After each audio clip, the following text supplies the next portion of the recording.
नीम की छाँव और वो बेंच। गाँव की मिट्टी में कुछ खास होता है।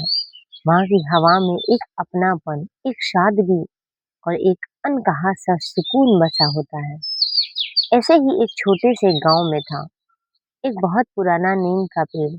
वो पेड़ गांव के तालाब के पास खड़ा था, चुपचाप, शांत, वर्षों से लोगों का साथी था।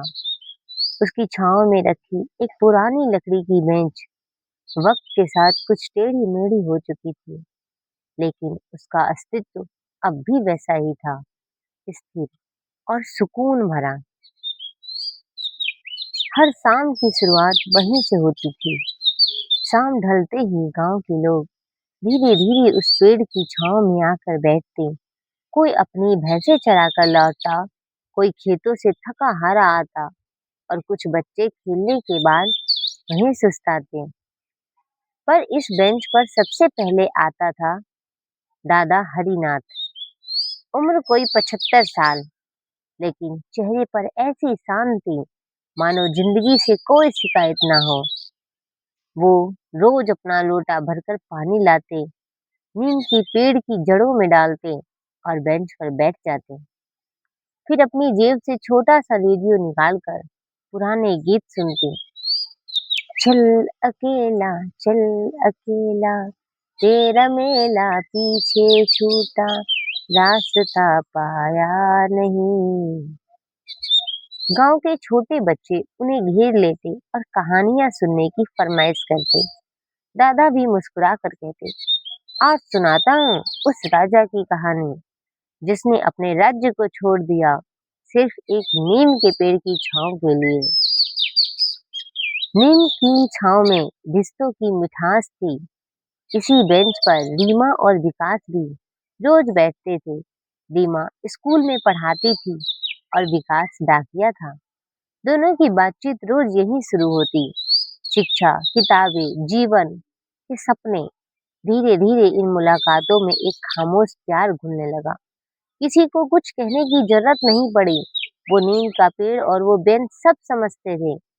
कभी कभी रीमा उस पेड़ को देखकर कहती, काश हमारे जीवन में भी इतनी स्थिरता और छांव हो। विकास मुस्कुराता, अगर तुम चाहो तो मैं तुम्हारे लिए नीम बन सकता हूँ, उम्र भर छांव देने वाला। एक दिन बारिश आई। उस दिन बारिश बहुत तेज हुई थी। गांव की गलियां पानी से भर गई, मगर उस नीम के पेड़ के नीचे खड़े होकर कई लोग सूखे रहे। बेंच थोड़ी भीग गई थी, लेकिन फिर भी दादा हरिनाथ वहीं आकर बैठे। उन्होंने कहा, देखो बच्चों, ये नीम भी जीवन की तरह है, कभी कड़वा, कभी मीठा, लेकिन जिसकी छांव में हर दुख छोटा होता है। समय के साथ बहुत कुछ बदला। कुछ सालों बाद विकास और रीमा की शादी हो गई। वो शहर चले गए, लेकिन हर साल गांव आते और सबसे पहले नीम के पेड़ के नीचे बैठते। उस बेंच पर अपने साथ लाए थर्मस से चाय निकालते और पुरानी बातों को ताजा करते। उनके साथ अब एक नन्ही बच्ची भी आती, जो पेड़ पर झूला डालकर खेलती और दादा से कहानियां सुनती। एक सुबह जब दादा नहीं आए, गांव के लोगों को अजीब सा लगा। वो बेंच खाली थी, वो रेडियो की आवाज नहीं आई। बच्चे बिना कहानी के लौट गए।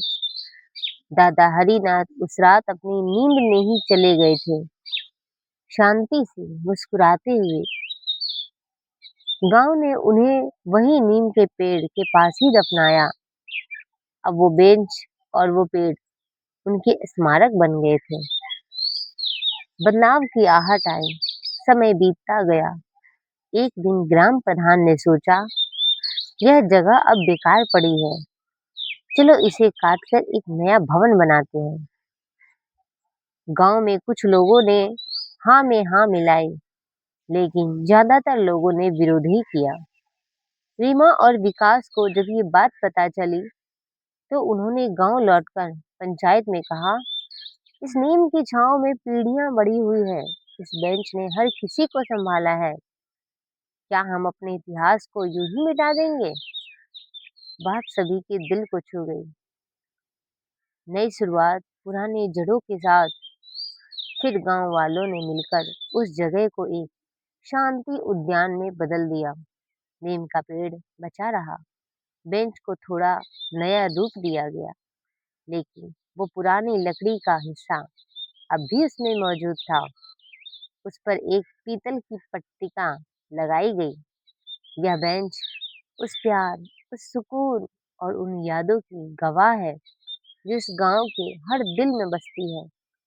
अब वहाँ रोज योगा होता था, भजन कीर्तन होता और बच्चे खेलते, लेकिन हर कोई जानता था यह सिर्फ एक पेड़ और बेंच नहीं है, यह जीवन का प्रतीक है जो सादा, सुंदर और शांत होता है। अंतिम दृश्य। एक शाम विकास अकेले आया। रीमा रीमा अब इस दुनिया में नहीं रही थी। वो बेंच पर बैठकर पेड़ की छांव में आंखें मूंदे बैठा रहा। पत्तों से छलती धूप उसके चेहरे को छू रही थी। रेडियो में वही गाना बज रहा था, जिंदगी के सफर में गुजर जाते हैं जो मुकाम, वो फिर नहीं आते। उसने आंखें खोली, आंसुओं में मुस्कुराया और बेंच से उठकर पेड़ से लिपट गया। तुम अब भी वैसे ही हो नीम, जैसे रीमा थी, स्थिर, सच्ची और सुकून देने वाली।